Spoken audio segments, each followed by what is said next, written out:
Hi aspirants, ఈరోజు topic వచ్చేసి maths previous bits అండి. అంటే మొన్న 2026లో జనవరిలో టెట్ జరిగింది కదా. సో అందులో 8th జనవరి మార్నింగ్ సెషన్లో జరిగిన పేపర్ అండి ఇది. సో చాలామంది అడుగుతున్నారు మ్యాథ్స్ బిట్స్ చేయండి అని చెప్పేసి. ఎస్పెషల్లీ ఇది నాన్ మ్యాథ్స్ స్టూడెంట్స్ కోసం మాత్రమే. ఇన్ కేస్ ఇందులో ఎవరైనా మ్యాథ్స్ వాళ్ళు ఉంటే వీడియోని స్కిప్ చేసేసేయండి.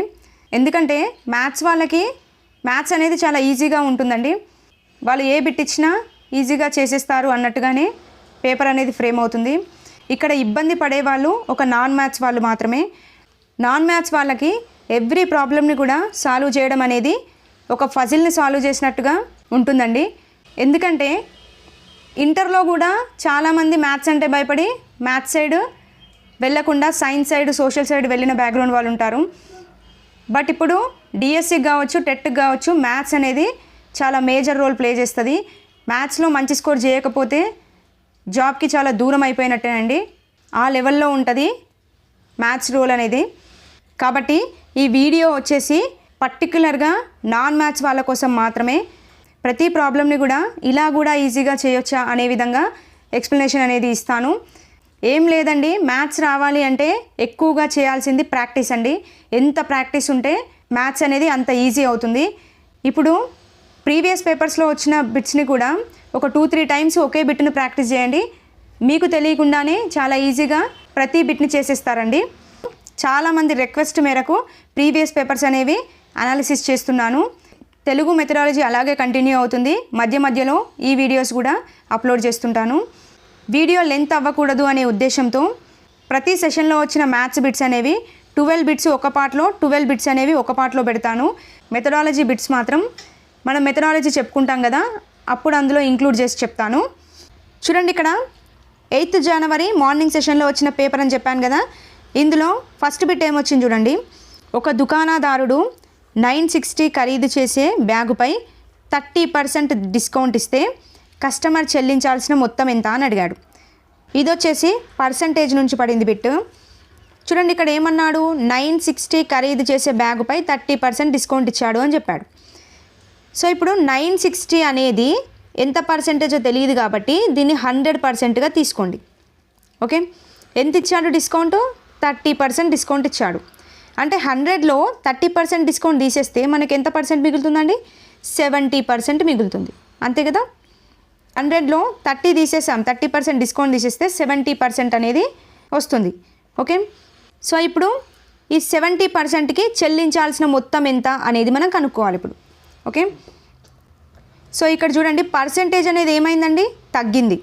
సో పర్సెంటేజ్ తగ్గింది కాబట్టి తక్కువ బై ఎక్కువ వేసుకుంటాం, ఇంటూ ఇది ఉంది కదా 960, ఇది వేసుకోవాలి. ఓకే, సో ఇప్పుడు దీన్ని క్యాన్సిల్ చేయండి. 0కి 0 క్యాన్సిల్, 0కి 0 క్యాన్సిల్. సో ఇప్పుడు ఏమొచ్చింది? 96 × 7 ఎంత అవుతుందండి? 96 × 7 672 అనేది మనకు ఆన్సర్ అవుతుంది. చూడండి, 672 అనేది మనకు కరెక్ట్ ఆన్సర్.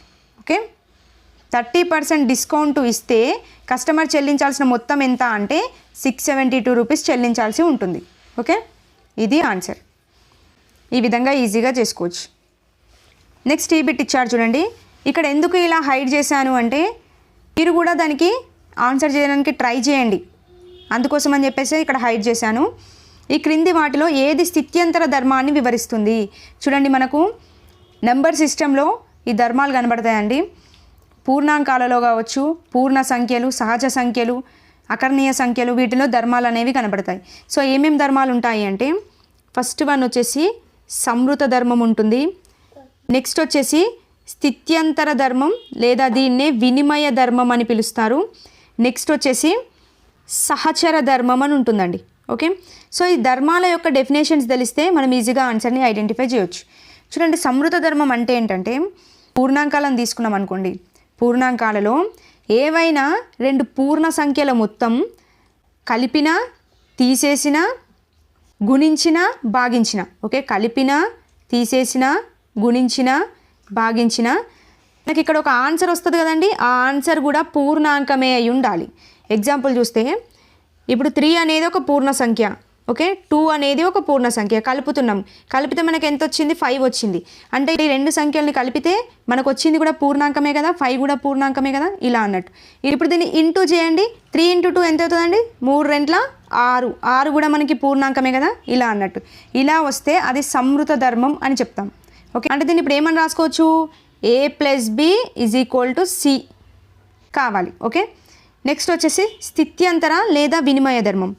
ఇదేంటి అంటే ఏదైనా ఒక జత పూర్ణాంకాల క్రమం మార్చినప్పటికీ వాటి మొత్తం కూడా ఒకే విధంగా రావాలండి. ఎగ్జాంపుల్గా ఇప్పుడు a + b చేస్తాం, ఇది ఈక్వల్ టు ఏం కావాలంటే b + a కావాలి. ఓకే, అంటే ఇక్కడ చూడండి a + b క్రమం ఇక్కడ మార్చాం, b + a అని మార్చాం. అంటే ఇలా ఒక జత యొక్క క్రమం మార్చినప్పటికీ మళ్ళీ మనకు వచ్చేది కూడా యాస్టీజ్గా అదే అయితే అది స్థిత్యంతర లేదా వినిమయ ధర్మం అని పిలుస్తారండి. ఎగ్జాంపుల్ దీనికి ఎగ్జాంపుల్ చూస్తే ఇప్పుడు 3 + 2 రాసామండి, = ఎంత అవుతుందండి 5 అవుతుంది. సో దీని యొక్క క్రమం మార్చి రాయండి అంటే ఏం రాస్తాం, 2 + 3 రాస్తాం. 2 + 3 కూడా ఎంత అవుతుంది 5 అవుతుంది, ఇలా అన్నట్టు. ఇలా దాని యొక్క క్రమం మార్చినప్పటికీ ఇక్కడ వచ్చేది కూడా యాస్టీజ్గా సేమ్ ఈక్వల్ నంబరే వస్తే దాన్ని స్థిత్యంతర లేదా వినిమయ ధర్మం అని పిలుస్తారు. నెక్స్ట్ వచ్చేసి సహచర ధర్మం. సహచర ధర్మం అంటే ఏంటంటే ఒక 3 అంకెలను తీసుకొని వాటిని ఏ విధంగా మార్చినా కూడా ఆ రెండింటి మొత్తం అనేది ఒకే విధంగా రావాలండి. ఇప్పుడు ఎగ్జాంపుల్గా a + b + c = చేస్తే మనకు సమ్ నెంబర్ d వచ్చింది అనుకోండి, దీని క్రమం మార్చాలి. అంటే ఇప్పుడు a + c + b దీన్ని చేసినా మనకు ఆన్సర్ వచ్చేసి డిఏ రావాలి. అంటే చూడండి ఇక్కడ ఉన్న పైనున్న దాని యొక్క క్రమం మార్చినాం, అలా మార్చినప్పుడు కూడా ఇక్కడ వచ్చిన డి ప్లేస్లో వచ్చిన సేమ్ ఈక్వల్ వాల్యూయే ఇక్కడ కూడా రావాలి.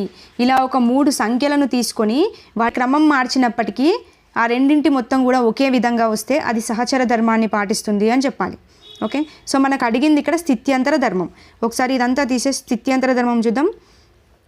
రైట్, స్థిత్యంతర ధర్మం అంటే ఏమని చెప్పాను, ఏదైనా ఒక అంకెల జతను తీసుకున్నాం అనుకోండి, a + b యొక్క క్రమం మార్చాలి, b + a రాసినా కూడా మనకి ఈక్వల్గా ఆన్సర్ అనేది వస్తే అది స్థిత్యంతర ధర్మాన్ని పాటిస్తుందని చెప్పాం. సో ఫస్ట్ దాంట్లో చూడండి a × b + a = ab + ac, ఇది అవుతుందా అండి, కాదు కదండి, ఇది ఏమవుతుంది సహచర ధర్మం అవుతుంది. నెక్స్ట్ చూడండి ఇది a అనుకుంటే ఇది b అనుకుంటే మైనస్ ఇది c, a + b - c, అసలు ఇది స్థిత్యంతర ధర్మం అవుతుందా అండి, కాదు, తీసేయచ్చు. నెక్స్ట్ చూడండి ఇది a అనుకుంటాం, ఇది b అనుకుంటే a - b = b - a అని ఇచ్చాడు. సో మనకు ధర్మం ఇదే కదా, కూడినా తీసేసినా గుణించినా భాగించినా క్రమం మార్చినప్పటికీ ఈక్వల్గా ఉండాలి. ఇక్కడ ఇచ్చిన నెంబర్స్ని ఒకసారి చేసి చూడండి. 35 - 2 ఎంత అవుతుందండి, 13 అనేది ఆన్సర్ వస్తుంది. అదే 22 - 35 చేస్తే ఇక్కడ కూడా 13 వస్తుంది, బట్ ఏమొస్తుంది పెద్దదానికి మైనస్ గుర్తుంది కాబట్టి -13 అనేది వస్తుంది. సో ఇక్కడ +13 వచ్చినప్పుడు ఇక్కడ కూడా +13 వస్తే మనకి ఇక్కడ ఉన్న ఈక్వేషన్ అనేది సాటిస్ఫై అవుతుంది, బట్ ఇక్కడ కాదు కదా, తీసేయాలి. నెక్స్ట్ చూడండి a + b = b + a, yes ఇదే కదండి కరెక్ట్, మనకి ఈక్వేషన్లో ఏదైతుందో అదే ఇక్కడ ఇచ్చాడు కాబట్టి ఇది అనేది మనకు ఆన్సర్ అవుతుంది. ఓకే, ఆల్రెడీ ప్రీవియస్ నాలెడ్జ్ కొంచెం ఉన్నా కానీ ఈజీగా ఇప్పుడు నేను చెప్పిన కాన్సెప్ట్ అనేది అండర్స్టాండ్ అయిపోతుంది. నెక్స్ట్ వచ్చేసి చతురస్రాకార పిరమిడ్లో ఉండే త్రిభుజాకార ముఖాల సంఖ్య. ఇక్కడ చాలా ట్రిక్ ప్లే చేశాడండి. ఇప్పుడు చతురస్రాకార పిరమిడ్ అంటే ఏ విధంగా ఉంటుందండి, ఇలా ఉంటుంది చతురస్రాకార పిరమిడ్, ఇది చతురస్రాకార పిరమిడ్. సో దీంట్లో ఏమడిగాడు, త్రిభుజాకార ముఖాల సంఖ్య ఎంత అని అడిగాడు. సో మనకి ఫేసెస్ చూసుకుంటే 1 2 3, ఇంకోటి వెనకాల ఒకటి ఉంటుంది 4, ఇక్కడ కింద ఉంది కదండి ఇది 5 అవుతుంది. ఓకే, బట్ మనకు అడిగింది మొత్తం అయితే 5, బట్ మనకు అడిగింది త్రిభుజాకార ముఖాలే కాబట్టి కింద ఉండేది ఏదండి, అడుగున ఉండే ముఖం ఏదవుతుంది, చతురస్రాకార ముఖం అవుతుంది కాబట్టి -1 చేయాలి. చేస్తే మనకి 4 అనేది ఆన్సర్ అవుతుంది. ఓకే, మనకి ఇందులో ఆయిలర్ సూత్రం కూడా ఇంప్లిమెంట్ చేయొచ్చు.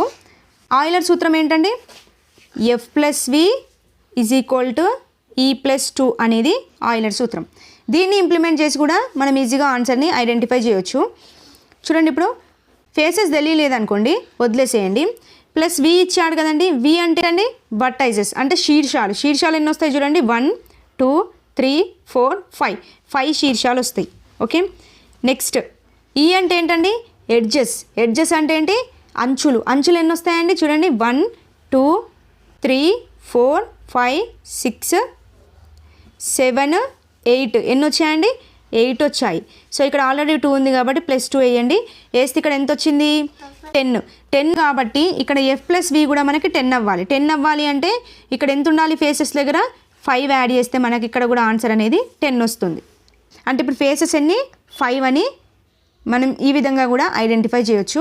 బట్ ఇక్కడ అడిగింది త్రిభుజాకార ముఖం కాబట్టి చతురస్రాకార పిరమిడ్లో అడుగు భాగాన కనిపించేది మనకు చతురస్రాకార ముఖం కనబడుతుంది కాబట్టి దీంట్లో నుంచి 1 అనేది మైనస్ చేసుకోవాలి. చేసుకుంటే 4 అనేది ఆన్సర్. ఓకే, ఈ విధంగా ఆయిలర్ సూత్రం ఇంప్లిమెంట్ చేసి కూడా మనం ఆన్సర్ని ఐడెంటిఫై చేయొచ్చు.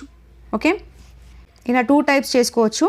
మీకు ఏది ఈజీగా ఉంటే అది తీసుకోండి. ఓకే, వచ్చేసి బీజీయ సమాసాల నుంచి పడింది బిట్. ఈజీ బిట్ అండి ఇది. సమీకరణం రాయడానికి వస్తే ఈజీగా చేయొచ్చు.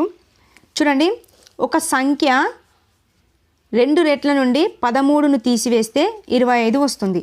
ఈ వ్యాఖ్యను సమీకరణంగా వ్యక్తపరచండి. చూడండి, ఒక సంఖ్య, ఆ సంఖ్య ఏంటో తెలియదు కాబట్టి x వేసుకుంటాం.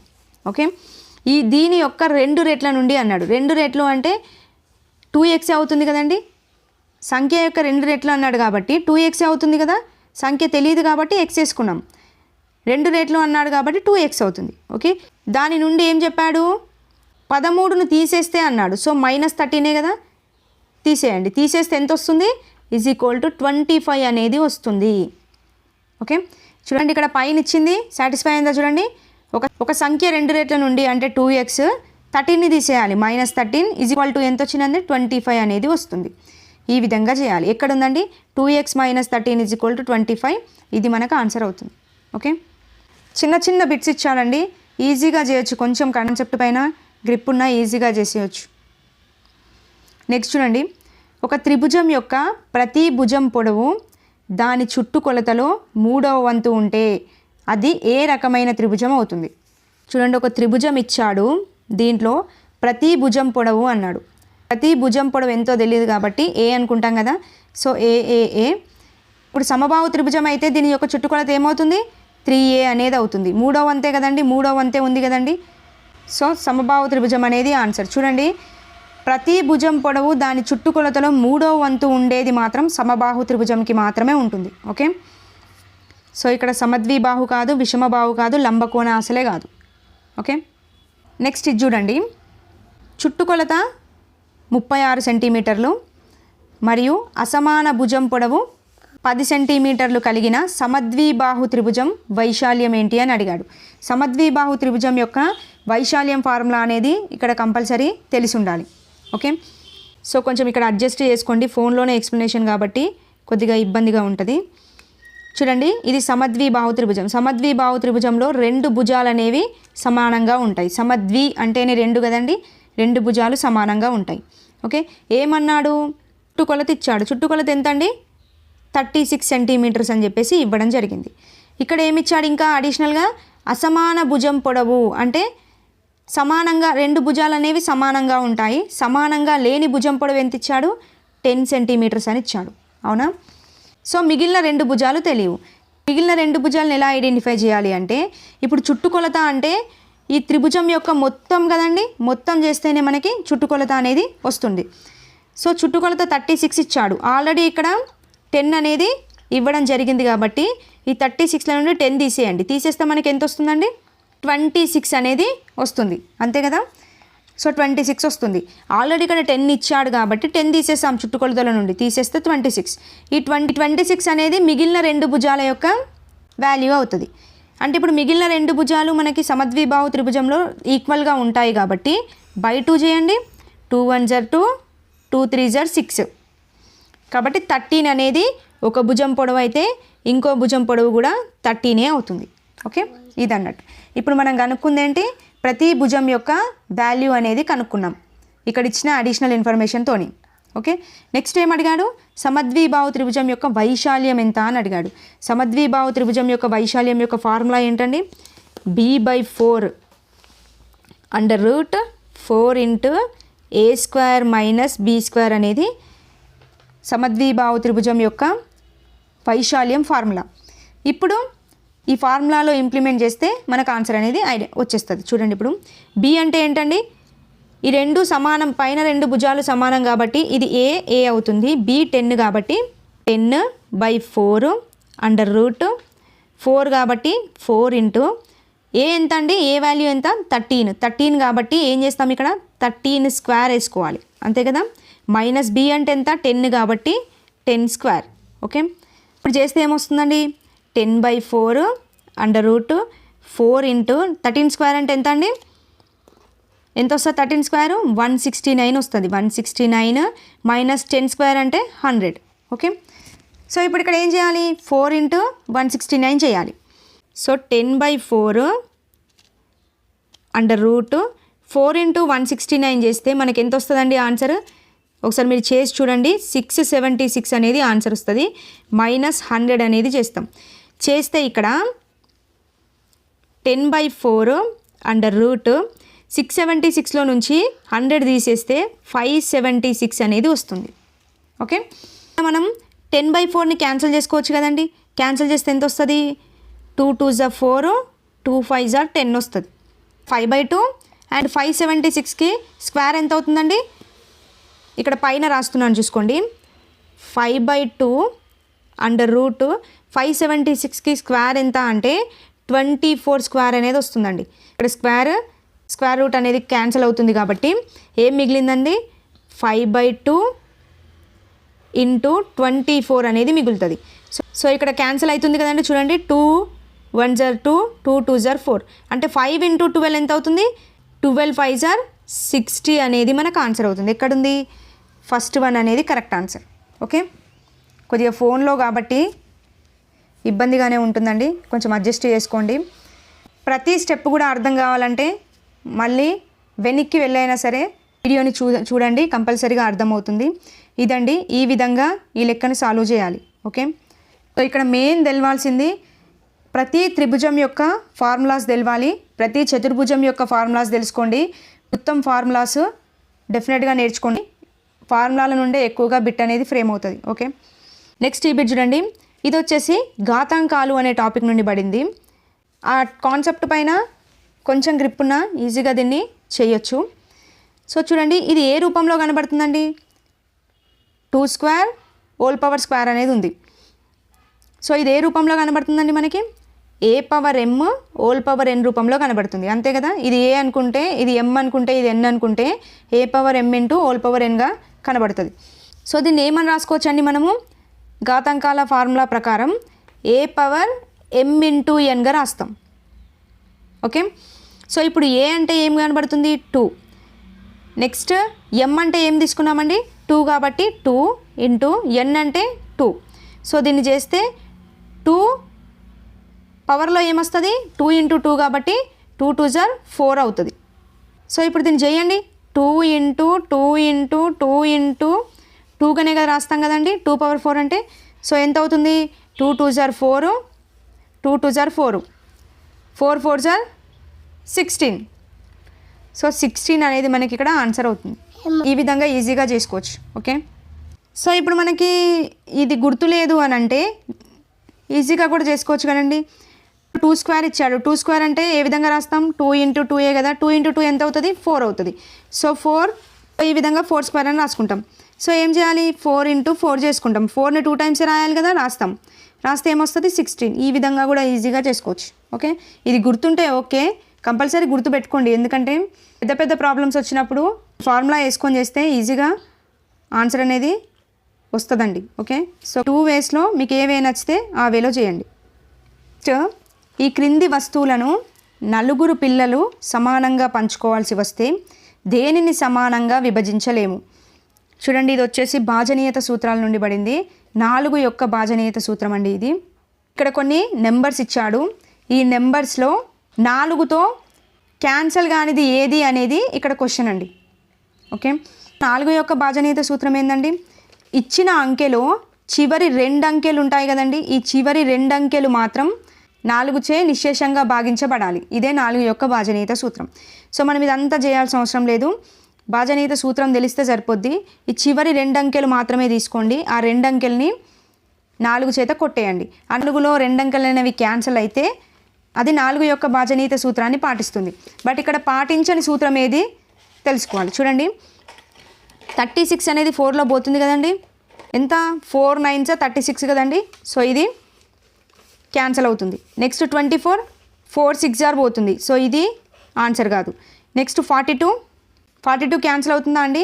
42 చేయండి 4తో 4 1s 4 కానీ 2 ఉంది కాబట్టి క్యాన్సిల్ కాదు. సో ఇదే మనకు ఆన్సర్ అవుతుంది. ఓకే 88 పోతుంది కదండి. 4 2s 8 4 2s 8 పోతుంది. సో 1042 అనేది మనకి ఇక్కడ కరెక్ట్ ఆన్సర్ అవుతుంది. ఓకే ఇది 4 యొక్క బీజగణిత సూత్రం నుండి పడింది. బీజగణిత సూత్రాలు కూడా కంపల్సరీగా నేర్చుకొని పెట్టుకోండి. నెక్స్ట్ ఇది చూడండి, ఇది కూడా పర్సంటేజ్ నుండి పడింది. ఏమడిగాడు, ఎంత మొత్తంలో 25% ధనం 240లో 12 1/2%కి సమానం అని అడిగాడు. సో ఇది దానికి చేయాల్సి ఉంటుంది. ఇప్పుడు ఎంత మొత్తంలో అన్నాడు. ఎంత మొత్తం అంటే తెలియదు కాబట్టి ఎక్స్ వేసుకుంటాం. ఓకే 25% అంటే ఏ విధంగా రాస్తామండి, 25/100 ఇదే 25% కదా. ఇది అనేది 240లో కాబట్టి 240 × 12 1/2% అని అడిగాడు. సో ఇక్కడ ఫస్ట్ దీన్ని చేయాలి మనం. సో 12 1/2% అంటే ఎంత వస్తుందండి. చూడండి 12 1/2ని పర్సంటేజ్లో కన్వర్ట్ చేయండి. పూర్ణాంకం రూపంలో ఉంది కాబట్టి దీన్ని నార్మల్గా మార్చుకుంటే 12 24 + 1 25 అవుతుంది. ఓకే 25/2 అవుతుంది. దీన్ని పర్సంటేజ్లో కన్వర్ట్ చేయాలి అంటే ఇక్కడ ఉన్న ఒక భిన్నాన్ని పర్సంటేజ్లోకి కన్వర్ట్ చేయాలి అంటే ఇంటూ 1/100 వేసుకోవాలి. ఓకే ఇప్పుడు దీన్ని క్యాన్సిల్ చేయండి. 25 1s 25 4s అంటే ఏమొచ్చింది 1/8% అనేది ఇక్కడ వస్తుంది. సో ఇక్కడ ఏం రాస్తాం 240 × 1/8. సో దీన్ని క్యాన్సిల్ చేయండి. 8 ముళ్ళ 24 0 అంటే 30 అనేది మనకి ఇక్కడ వచ్చింది. ఓకే సో ఇక్కడ ఏమి ఇచ్చాడు చూడండి 5x/100 కదా = 30 కదా మనకి ఇక్కడ వచ్చింది. సో ఇప్పుడు చూడండి దీన్ని ఎక్స్ని ఇక్కడే ఉంచేసి దీన్ని ఇక్కడ సైడ్ తీసుకెళ్దాము అంటే 30 × 100/25 అవుతుంది కదండి. ఇదే ఇక్కడ రాస్తాను, కొద్దిగా కనపడట్లేదు కదా. దీన్ని క్యాన్సిల్ చేయండి మనకు ఆన్సర్ వచ్చేస్తుంది. 25 1 25 4 30 × 4 అంటే 4 ముళ్ళ 12 కాబట్టి 120 అనేది మనకి ఇక్కడ ఆన్సర్. ఎక్కడుంది సెకండ్ ఆప్షన్ అనేది కరెక్ట్. ఓకే ఈ విధంగా పర్సంటేజ్ అనేది ఏ విధంగా కన్వర్ట్ చేస్తాము అనేది తెలుసుకోండి. ఆన్సర్ అనేది ఈజీగా చేయొచ్చు. ఓకే నెక్స్ట్ ఈ బిట్ చూడండి. సో ఇక్కడ క్వశ్చన్ చూస్తే 1,60,000 అని ఇచ్చాడు. కింద ఆప్షన్స్ చూస్తే అన్నీ కూడా పవర్లో ఇచ్చాడు. సో దీన్ని ఎలా చేయాలి అని చెప్పేసి అంత కంగారు పడిపోవాల్సిన అవసరం ఏం లేదు. కాసా కట్టుకుంటూ వెళ్ళండి, ఈజీగా చేయొచ్చు. నాన్ మ్యాథ్స్ వాళ్ళు ఇదే ఫాలో అవ్వండి. చూడండి ఇది ఏ టేబుల్లో పోతుందో చూసుకోండి. 5 టేబుల్లో పోతుంది కదండి. 5 ముళ్ళ 15 5 రెంట్ల 10 జీరోస్ ఉన్నాయి కాబట్టి 3 zeros అనేది వస్తాయి. నెక్స్ట్ మళ్ళీ క్యాన్సిల్ చేయండి. మళ్ళీ 5లోనే క్యాన్సిల్ కొట్టండి. సో 5 6 30 20 మిగులుతుంది. 5 4 20 0 0. ఇప్పుడు ఇక్కడ చూసుకోండి 5 ఎన్ని వచ్చాయండి, 5 ఇక్కడ రాసుకోండి. 5 ఎన్ని వచ్చాయి 1 2 3 4 వచ్చాయి కాబట్టి 5/4 ఇంటూ 2 ఎన్ని వచ్చాయి చూడండి 2 1 2 3 4 5 6 7 8 వచ్చాయి కాబట్టి 2/8. ఓకే 5/4 2/8 ఎక్కడ ఉందండి 2/8 5/4 ఫస్ట్ ఆప్షన్ అనేది కరెక్ట్. ఓకే ఈ విధంగా ఈజీగా సాల్వ్ చేసుకోవచ్చు. నాన్ మ్యాథ్స్ వాళ్ళైతే ఇదే మెథడ్ ఫాలో అయిపోండి. ఇప్పుడు చూడండి 5 9 8 6 చూడండి 5 9 8 6 ఈ అంకెలను ఒకేసారి ఉపయోగించి ఏర్పరచగల అతిపెద్ద అతి చిన్న 4 అంకెల సంఖ్యల మధ్య భేదం ఎంత అని అడిగాడు. ఓకే భేదం అంటే మైనస్ చేస్తాం. సో ఇప్పుడు ఇక్కడ ఇచ్చిన సంఖ్యని అతిపెద్ద అతి చిన్నగా రాయడం వస్తే ఈజీగా మనం ఆన్సర్ చేయొచ్చు. సో ఇచ్చిన దాంట్లో అతిపెద్ద రాయాలి అంటే ఫస్ట్ పెద్ద నెంబర్ తీసుకుంటాం. సో పెద్ద నెంబర్ ఏది 9 కాబట్టి 9 రాస్తాం. 9 తర్వాత పెద్ద నెంబర్ 8 రాస్తాం. తర్వాత పెద్ద నెంబర్ 6 తర్వాత పెద్ద నెంబర్ 5 కాబట్టి 5 రాస్తాం.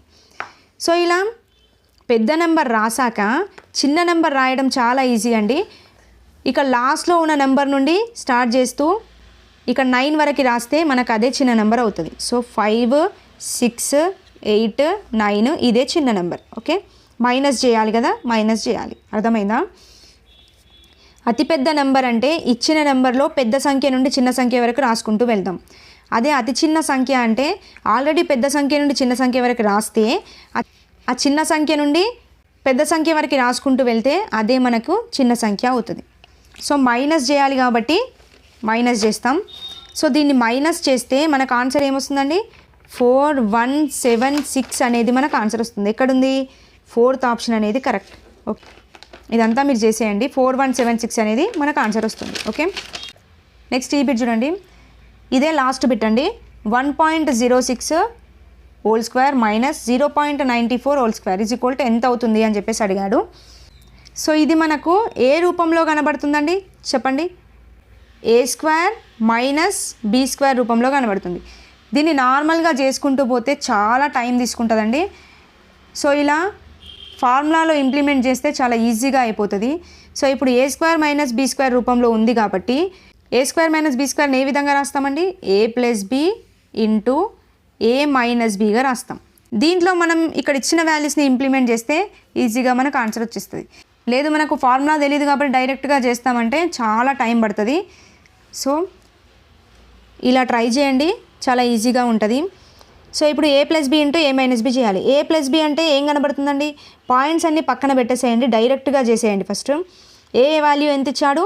106 ప్లస్ కదా. నెక్స్ట్ బి వాల్యూ ఎంత ఇచ్చాడు? 94 చేయండి. చేస్తే మనకి ఎంత వస్తుంది? ఇక్కడ 200 అనేది వస్తుంది. నెక్స్ట్ ఏ మైనస్ బి కదా. ఏ మైనస్ బి అంటే 106 94 వేసుకొని మైనస్ చేస్తాం. మైనస్ చేయండి. సో ఇక్కడ 12 అనేది వచ్చింది. సో ఇప్పుడు రెండింటిని ఏం చేయాలి? ఇంటూ చేయాలి. చూడండి ఇక్కడ రెండింటి తర్వాత పాయింట్ పెట్టుకోవాలి కాబట్టి ఇక్కడ ఇచ్చిన వాల్యూలో రెండింటి తర్వాత పాయింట్ పెట్టండి. 00 తర్వాత పాయింట్ వస్తుంది. నెక్స్ట్ ఇక్కడ 12 కాబట్టి దీని ముందు పాయింట్ వస్తుంది, 2 డిజిట్ తర్వాత పాయింట్ వస్తుంది. సో కాబట్టి ఇక్కడ ఏమొచ్చింది? 2 ఇంటూ 12 చేయండి. 2 ఇంటూ 12 చేస్తే మనకి ఎంత? 24 అనేది వస్తుంది. సో ఎంత రాస్తాం? 0.0 అంటే 0.24 అనేది ఆన్సర్. ఇది మనకి 0.24 అనేది ఆన్సర్ వస్తుంది. ఓకే, సో ఇలా ఫార్ములాలో ఇంప్లిమెంట్ చేస్తే చాలా తొందరగా అయిపోతుంది. లేదు ఇక్కడ ఇచ్చిన ప్రాసెస్ మొత్తం చేస్తాము అంటే చాలా టైం పడుతుందండి. ఇవ్వండి ఈ సెషన్లో 12 బిట్స్ అనేవి డిస్కస్ చేశాము. నెక్స్ట్ రేపటి వీడియోలో ఇంకో 12 బిట్స్ అనేవి పెట్టేస్తాను. వీడియో మీకు యూస్ఫుల్గా అనిపిస్తే మాత్రం తప్పకుండా ప్రతి ఒక్కరు లైక్ చేయండి అండ్ హై పాయింట్స్ కూడా ఇవ్వడానికి ట్రై చేయండి. అండ్ నెక్స్ట్ వీడియోలో మళ్ళీ కలుద్దాం. థ్యాంక్ యూ అండి. Thank you for watching.